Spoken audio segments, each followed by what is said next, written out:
Welcome to the Bandano Podcast, where we're calling a spade a spade. Great to be here with you guys today. Have you ever heard the phrase, my way or the highway?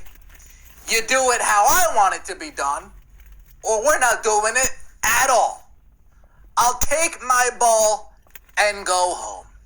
And in this case, whether it's the vice presidents of the Players Association, Bree and Fee, with Unrivaled, whether it's the president of the Players Association, Wnba, taking money from Project B, it's do it my way or the highway, or I'm taking my ball and playing in these other leagues.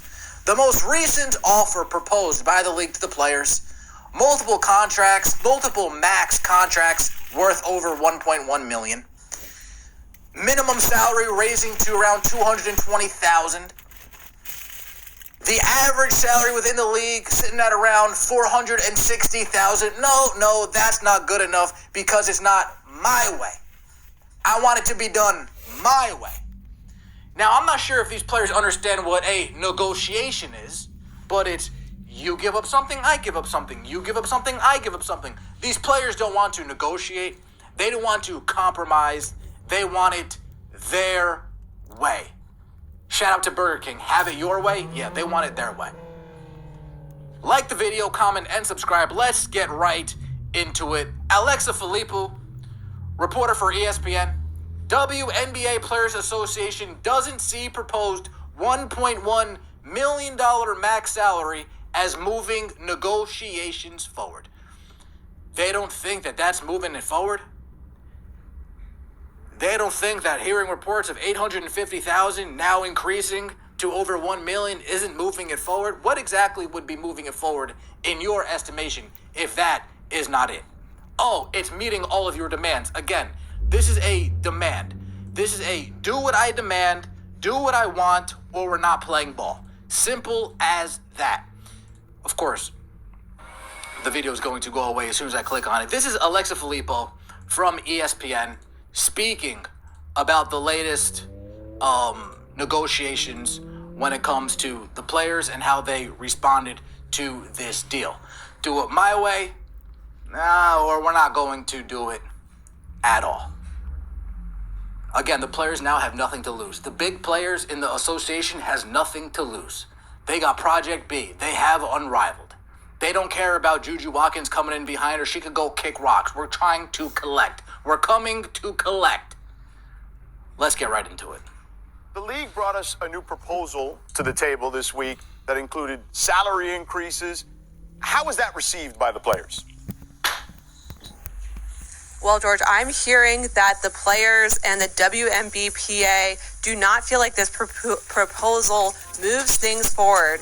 And if you look at the numbers that came out with this report, you see a salary maximum reported of $1.1 million, a minimum of $220,000, an average salary of $460,000. But the issue that the players and that the WNBPA seem to have with this proposal is that it does not meaningfully actually apply their request to have a revenue share system in the next collective bargaining agreement. And so what they want, and the players have really been really consistent in this message, is that they feel that the salary system needs to grow with the business, and that so far that this proposal does not include that to the extent that they've been asking for. And so there's a lot of work left to be done in bargaining for them to move this forward into the direction where we can actually be talking about a deal anytime soon.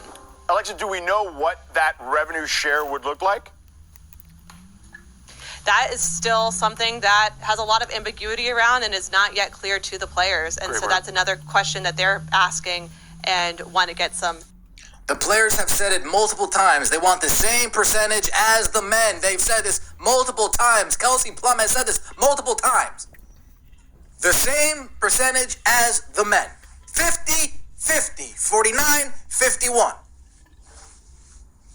If they don't get that, whatever the proposal is, in their minds, not moving it forward. You want to know what I think right now? You want to know what I'm leaning towards?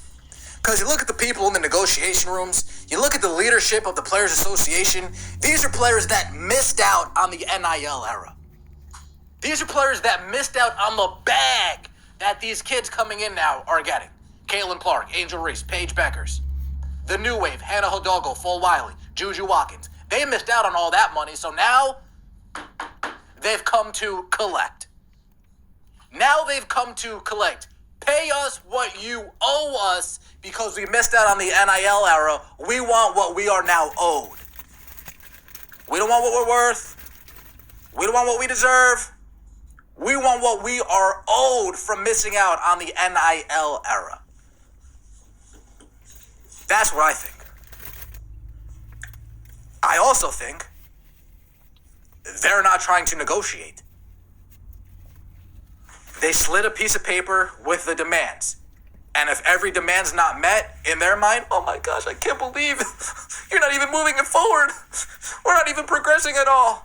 Boo, hoo, hoo, hoo, hoo. I'll tell you this right now. If there's no 2026 season, the WNBA is dead. If there's no 2026 season, the WNBA is dead. Yeah, I'm sure some people will say, oh, I'll watch Project B. No, you won't. And not at the level that you'd watch the WNBA. Oh, I'll watch it. No, you won't. Did you watch Diana Taurasi when she played in Russia? No, exactly. Did you watch all these other greats when they played overseas? No, my point exactly. You might say you'll watch them, but are you actually going to watch them? The only hope that Project B has to get actual viewership is Caitlin Clark. But let's say there is no 2026 season. Let's say that there's a 2027 season. You think they're going to come back to sold out crowds? Let's be honest now. Let's be real. Let's keep it a stack, as the kids say. No. They're going to come back to half empty arenas. They're going to come back to 3,500 people in attendance. And I'm not talking about in Dallas, where that's all they can fit in there. I'm talking about in Minnesota, where they have actual ample space for people to sit down.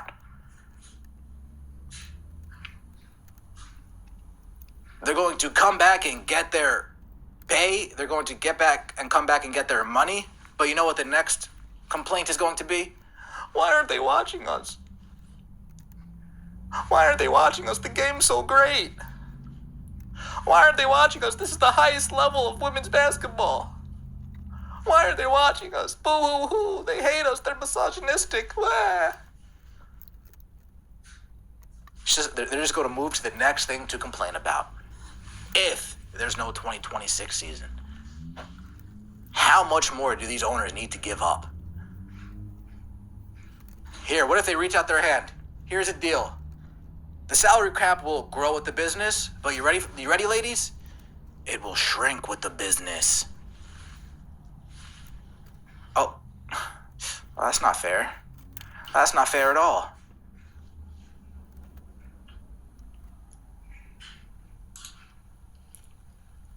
WNBA Players Association is getting ridiculous. There are athletes, especially those coming out of college, that want to play in the WNBA with a rookie contract the same as what a max contract was last year, mind you. And the mindless hardball the Players Association is playing is getting old and selfish. Agreed. Do they not understand that this is turning people off? Do they not understand now it's no more we're on your side, now we're laughing at the foolish decisions you're making?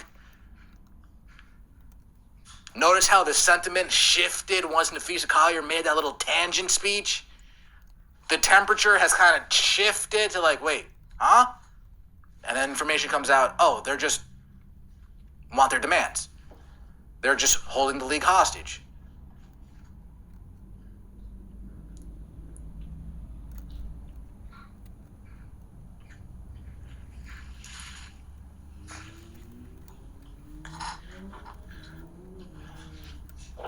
They play 44 regular season games, a part-time career, but that's not good enough for them considering most of the league is unwatchable and the players are mediocre, besides the top 10 players. The most entitled group of women I've ever seen, so greedy, and they've never turned a profit. Nasty, nasty, nasty work. Let me know your thoughts in the comment section below. Like the video, comment, subscribe. I'd appreciate that. See you next time.